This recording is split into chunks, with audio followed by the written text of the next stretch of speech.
Hey everyone, what's going on? Today I'm going to show you an awesome guitar lick that covers a lot of different techniques. This lick consists of hammer-ons, a little bit of pull-offs, and some tapping. Now let's get right into it and check out this lick.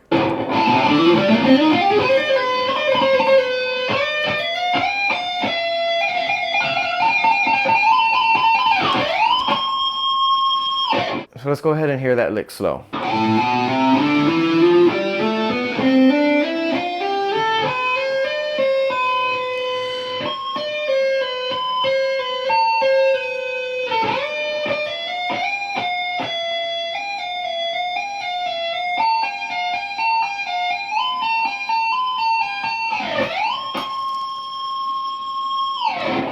Okay, so this lick is in the key of A minor. Let's go ahead and break it down. Right from the beginning, we start off with an ascending A minor scale, and we're gonna hammer on these notes. So there's gonna be 3 notes played on each string, and we're only gonna pick the first one, and we're gonna hammer on the other 2. Once we hit a new string, you pick and then hammer on. Hit a new string, pick, and then hammer on. We'll break it up into sections and take it piece by piece. So we're gonna start on the A, 5th fret of the low E string, and we're gonna hit A, B, C.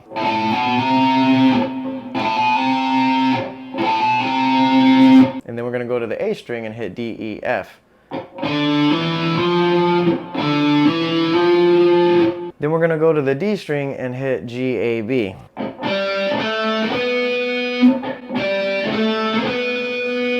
So for the low E and the A string, the finger position is going to be the same, but for the D string and the G string, the finger position changes. Then we're going to go to the G string and we're going to hit C, D, E.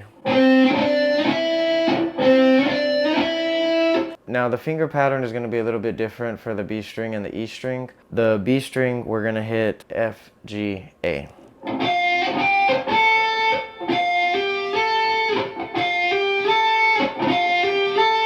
And on the E, we're going to hit B, C, D.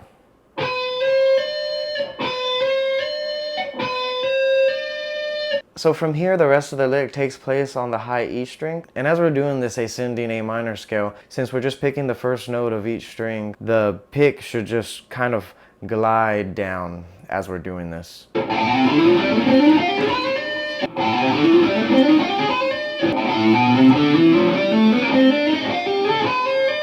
So once we get to that high E string, we're going to bring the pattern back to that A.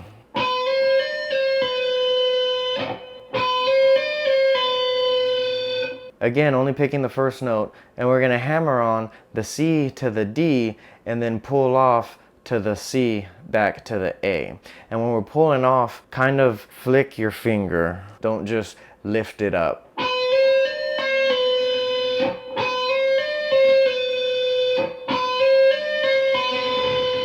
When you flick your finger doing the pull-offs, it creates a solid sound, very clear sound. Alright, so for this next part, we're going to do some octave tapping. We're going to tap 3 notes. Fret 20, fret 19, fret 17, which is C, B, A. Now this is going to be on the high E string. And when we tap B and tap A, we're only going to be pulling off 2 notes instead of 4 when we tap the C.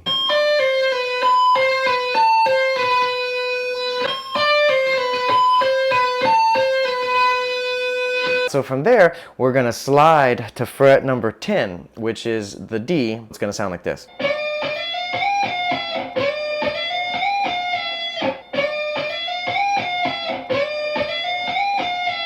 And now for this last part, we're going to be going through the A minor scale on the high E string.